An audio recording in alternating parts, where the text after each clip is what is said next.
Hey everyone, this is Kit Cabello with Hard Lens Media. Welcome to this very exclusive interview. This is in regards towards Medicare for All. Now, in this country, we are the richest country in the world, but sadly, we have never figured out how to give affordable health care to our citizens. And one of the leading causes of bankruptcy in this country is medical debt. And again, we still have our politicians still deciding whether or not we should have health care or not. And this is not right. And we need to speak out. And now more than ever, more and more people are realizing that we need to have single payer health care. If we can have a joint strike fighter that can't fly at night, if we could bail out banks and major corporations, then the people can definitely get Medicare for All.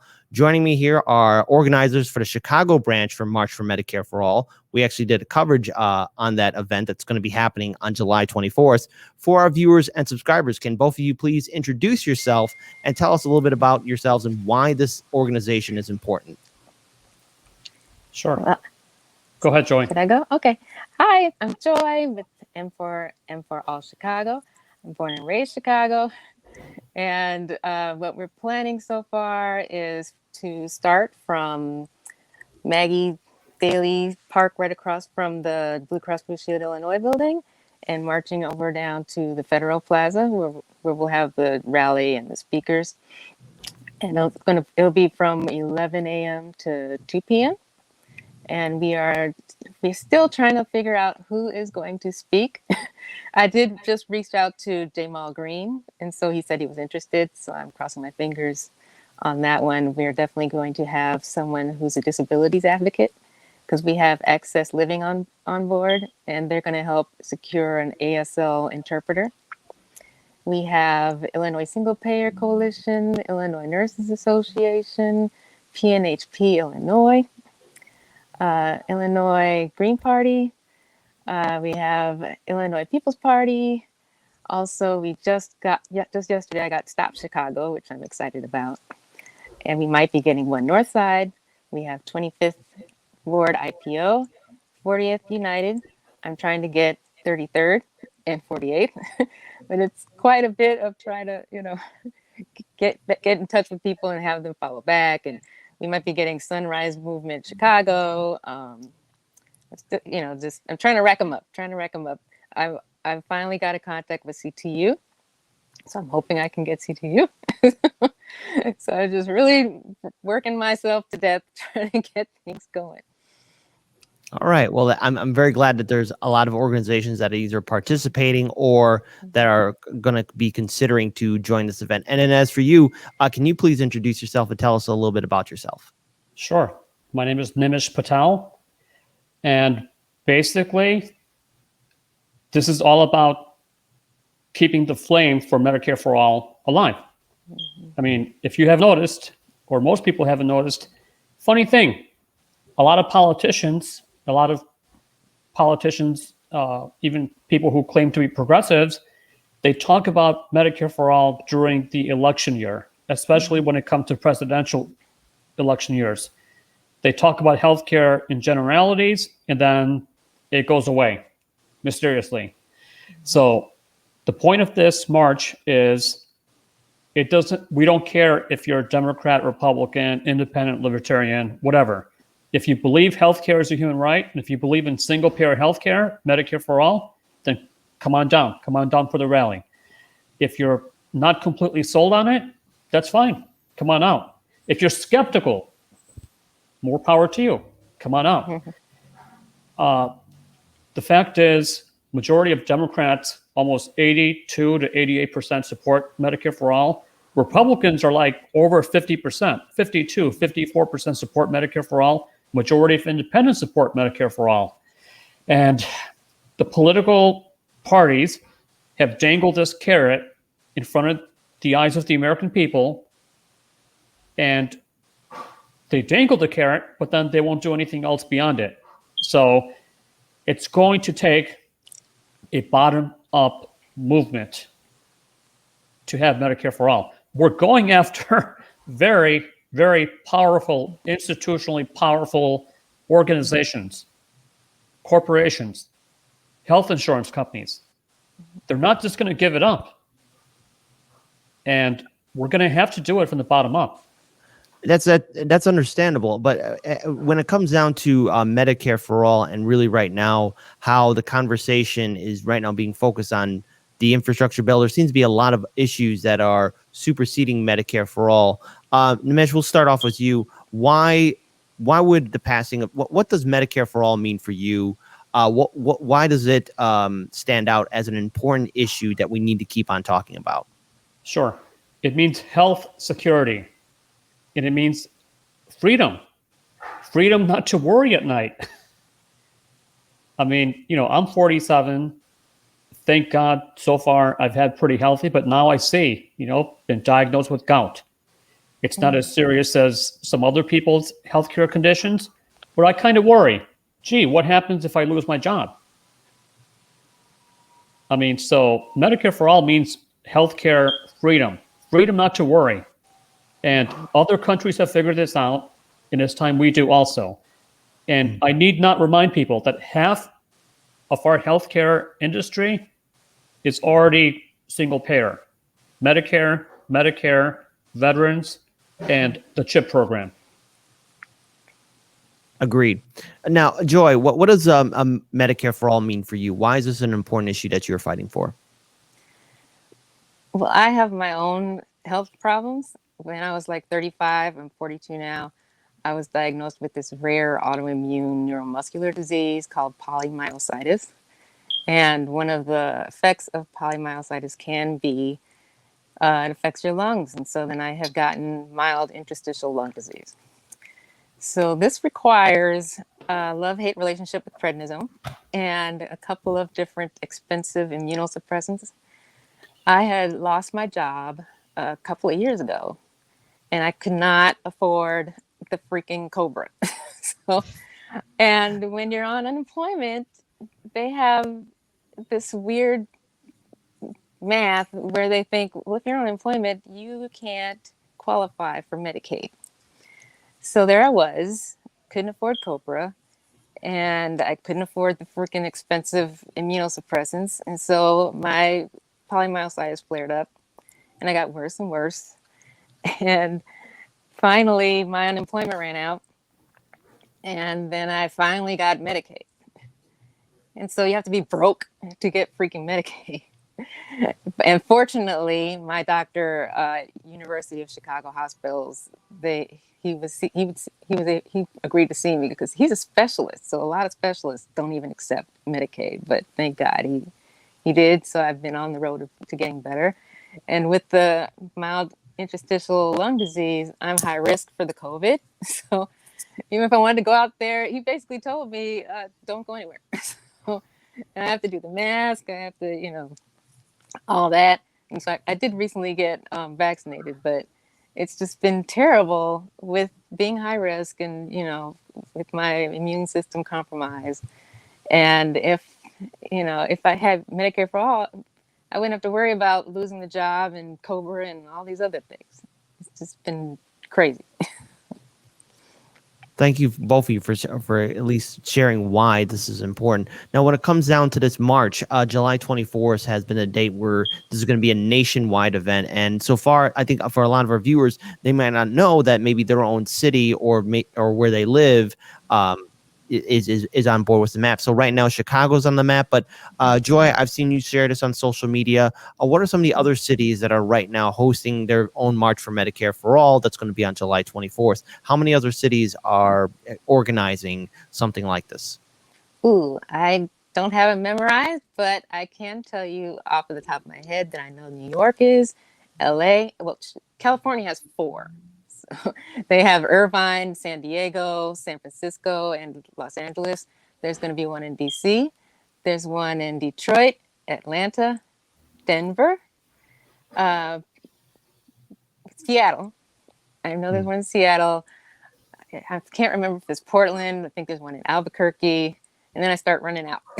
But there's a bunch of them. They keep adding them. I think they just added one yesterday or today.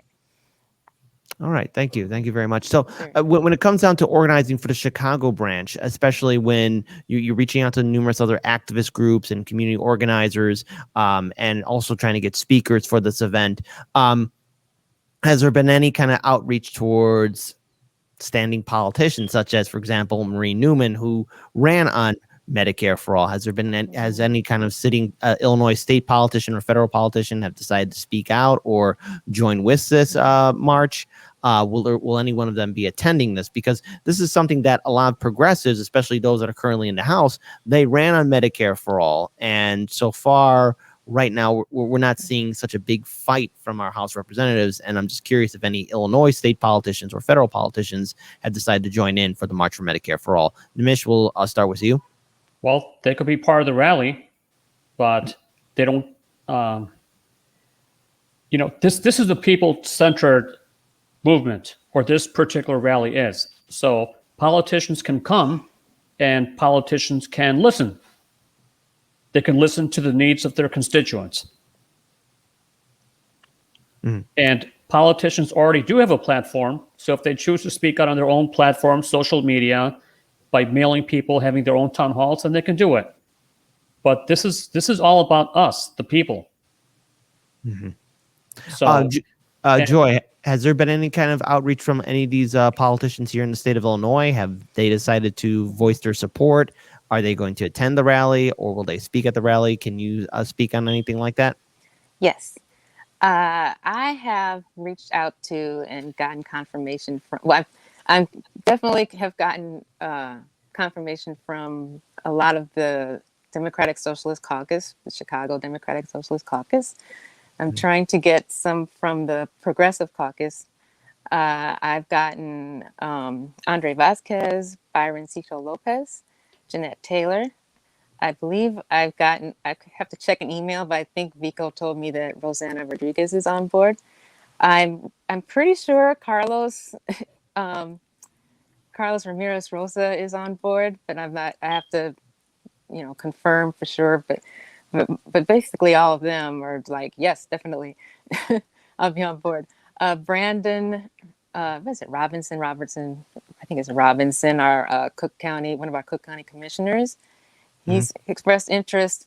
I've got interest from State Senator Mike Simmons and I can't remember if she's a representative, but it's Kelly Cassidy.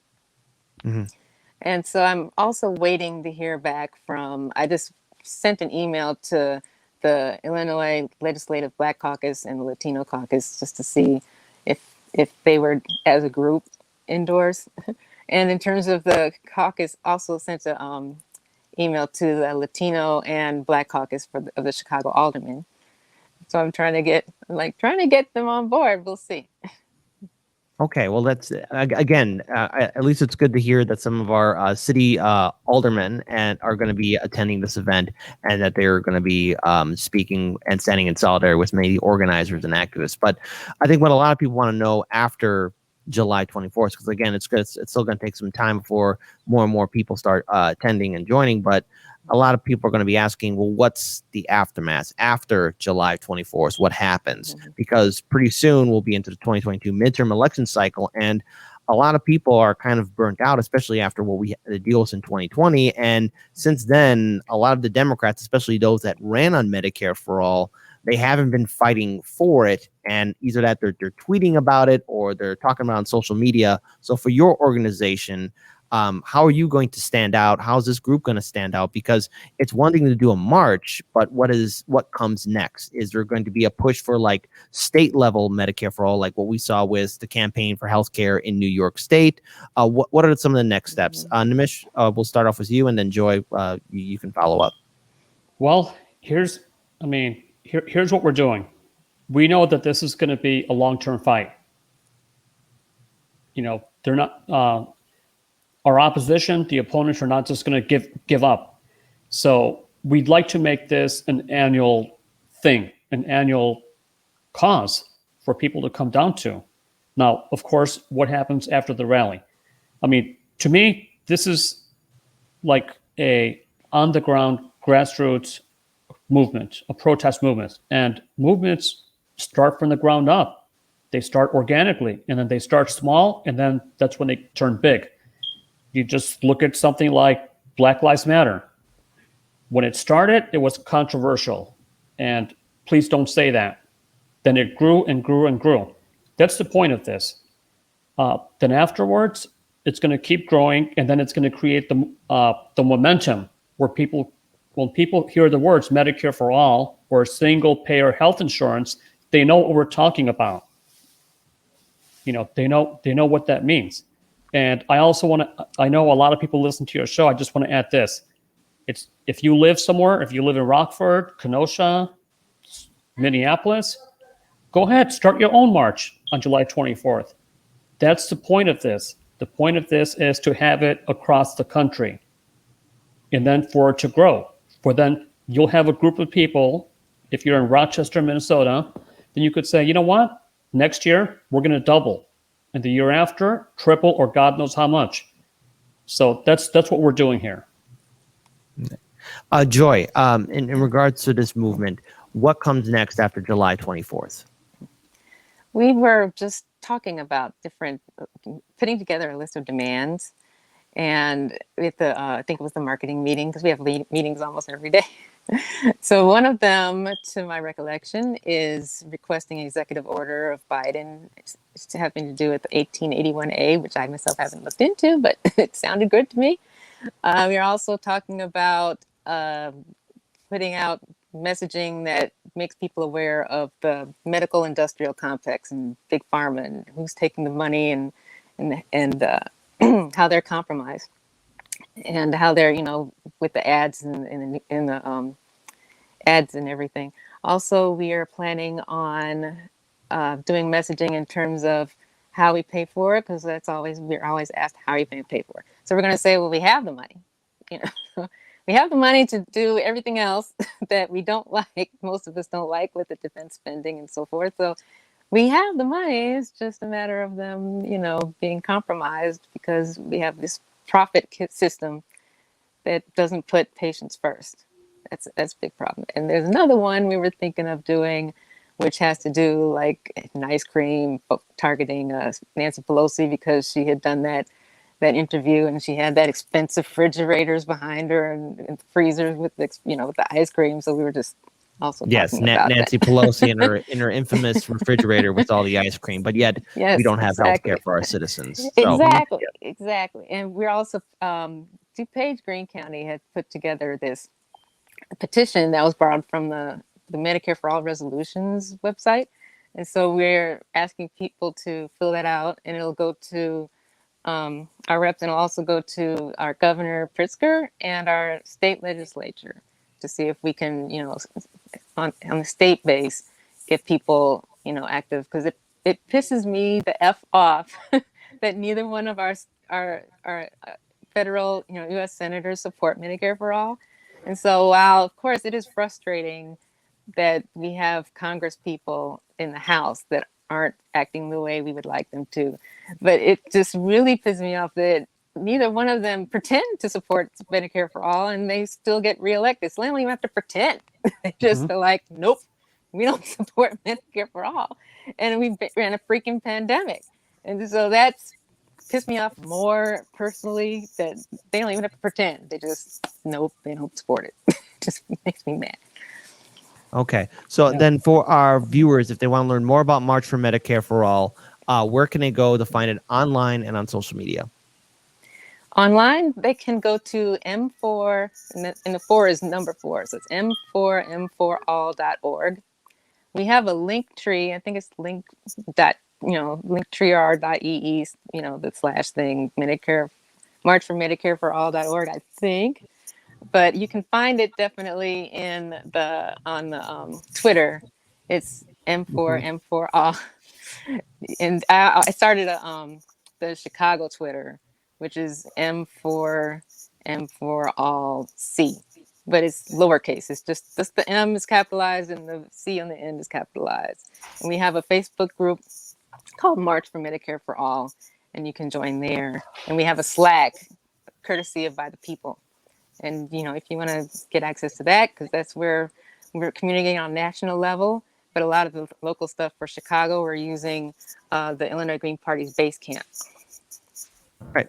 I think that's a good note to end it on. So again, July 24th is when the March for Medicare for All will be happening. It'll be happening here in the city of Chicago. And I do want to have you two definitely on our other YouTube channel, Chicago Corner, so you can help promote this event even more. Now more than ever, we need to really make sure we have Medicare for all in this country. We got to keep on fighting for it, keep on pushing the issue, and we have to use every avenue approach so that we can actually truly have healthcare in this country. Other countries have figured it out, but yet we have not, and there's no excuse for us not to have Medicare for all.